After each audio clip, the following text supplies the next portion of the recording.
وصل لكده.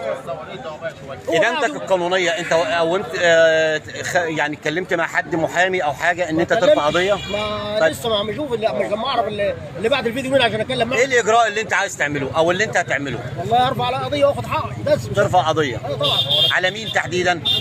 على الشخص اللي هو بعت الفيديو. على الشخص اللي بعت الفيديو. بعت الصورة. طيب لو المعلم المستشار مرتضى منصور حبيت توجه له رساله تقول له ايه؟ اقول له ما عندوش اي ذنب ولا عنده اي حاجه. بس ما فيش ما قدرش اي حاجه. بس اللي اتكلم من امبارح على سوق بينه. هو هي فين البينه؟ هو بيتكلم على سوء ان هو بقى واحد بعت. ثواني يا جماعه، طيب احنا بنتكلم مع الراجل بعد اذنك. هو بعت الفيديو على اساس ان واحد بعت له فيديو وما يعرفش. فاللي احنا اللي عايزين نعرفه ان اللي بعت الفيديو مين. بس انت كده دلوقتي طبعا ما فيش، يعني انت عايز تتكلم ان معالي المستشار ملوش علاقه ان حد بعت له الفيديو من الفيوم او صوره حضرتك؟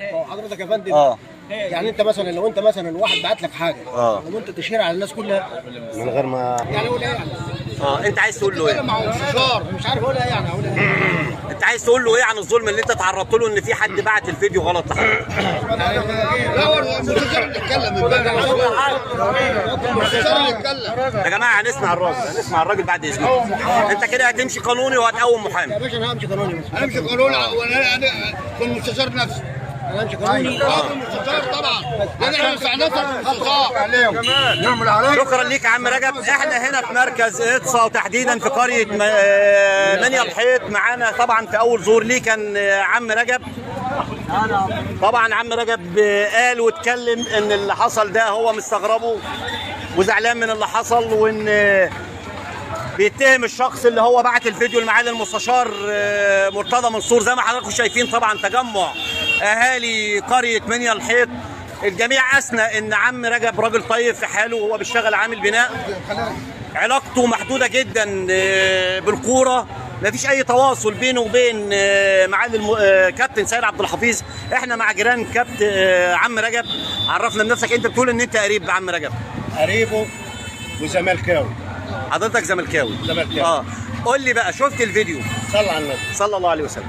سيادة المستشار رمى ابن عم رجب بالسحر ودي الكفر. لا هو معالي المستشار في حد بعت له فيديو دي ضلال.